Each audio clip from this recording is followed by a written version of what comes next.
दशक के संघर्ष, सादगी और संजीदा का अंत हो गया। हम बात कर रहे हैं बिहार के पूर्व डेप्यूटी सीएम सुशील कुमार मोदी की। वो सुशील कुमार मोदी जिन्होंने कल दिल्ली एम्स में अंतिम सांस ली।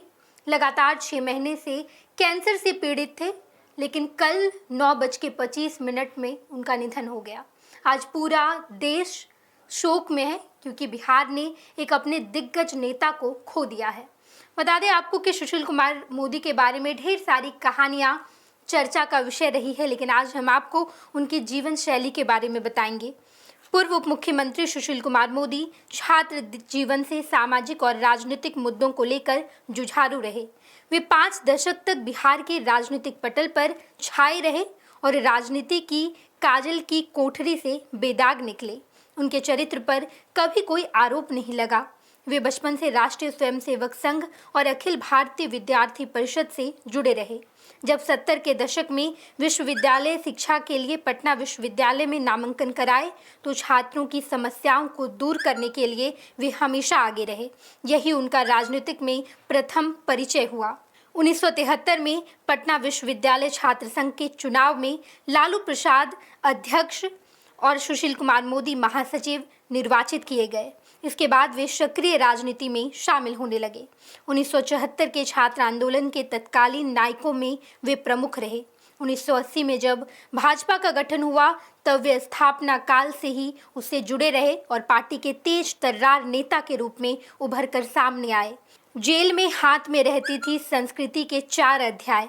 पूर्व सांसद शिवानंद तिवारी के शब्दों में सुशील मेरे जेलिया साथी, जेल में साथ रहने वाला साथी वो थे।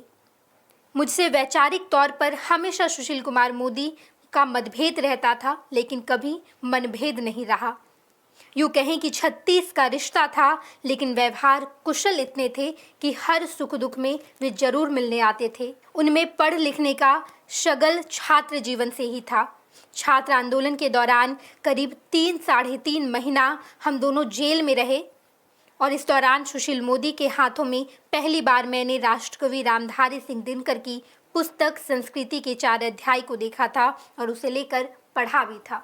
सुशील कुमार मोदी बिहार की सियासत के एक ऐसे चेहरे हैं जिन्हें हर नेता पसंद करता है, चाहे हम बात करें विपक्ष की या पक्ष की, चाहे हम बात करें सत्ताधारी की या फिर बिहार के में जो विपक्ष का चेहरा है लालू प्रसाद यादव, तेजस्वी यादव, सबने शोक जताया है और सबके पास कोई ना कोई कहानी है बताने के लिए कि आखिर सुशील कुमार मोदी से उनका रिश्ता कैसा था, सुशील कुमार मोदी कैसे थे। बता दें आपको कि सुशील कुमार मोदी के बारे में ढेर सारी कहानियां हैं और आज हम आपको वो तमाम कहानियां बताएंगे। सुशील कुमार मोदी का जीवन बड़ा सादगी भरा था।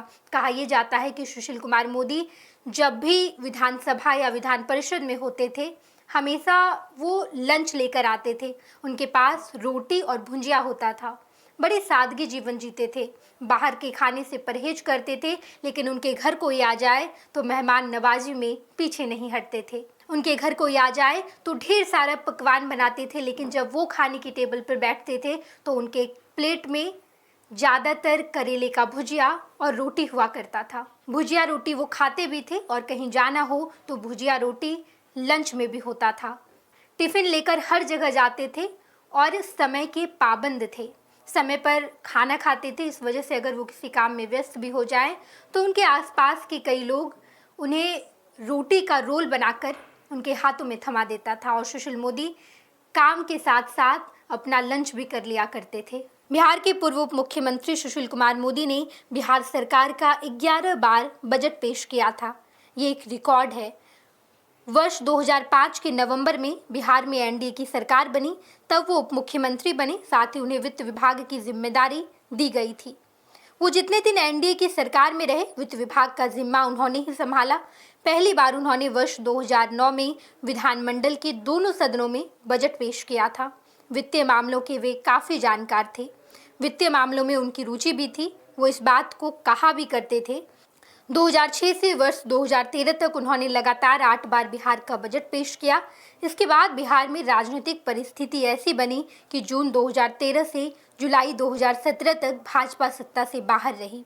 वर्ष 2017 में वो फिर वित्त मंत्री बनी और वर्ष 2020 के विधानसभा चुनाव तक इस पद पर रहे।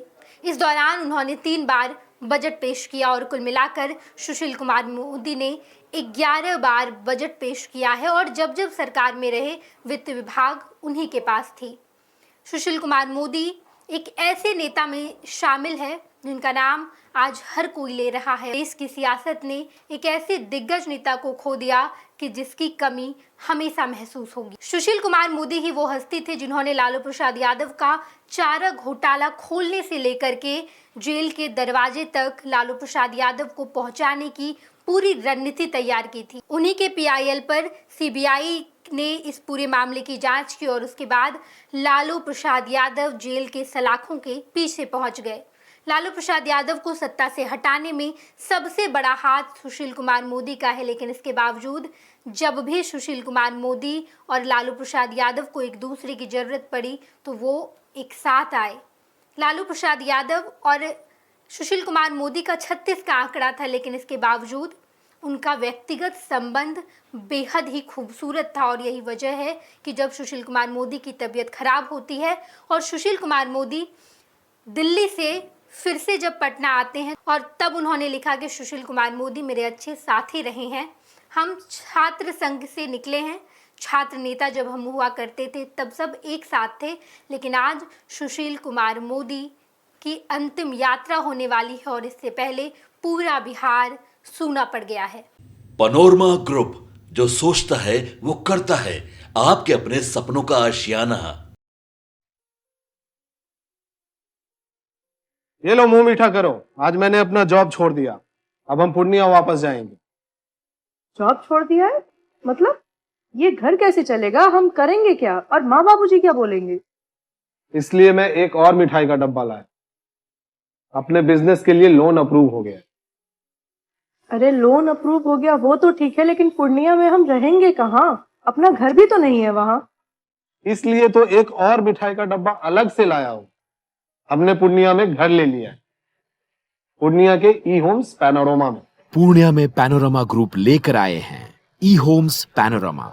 बड़ा घर, आलीशान जिंदगी और अत्याधुनिक सुविधाओं के संग। अरे अरे, अब क्यों मुंह मीठा करवा रही हो? क्योंकि हम घर वापसी जो कर रहे हैं।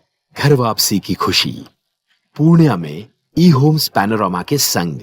ई Homes Panorama, luxurious lifestyle redefined.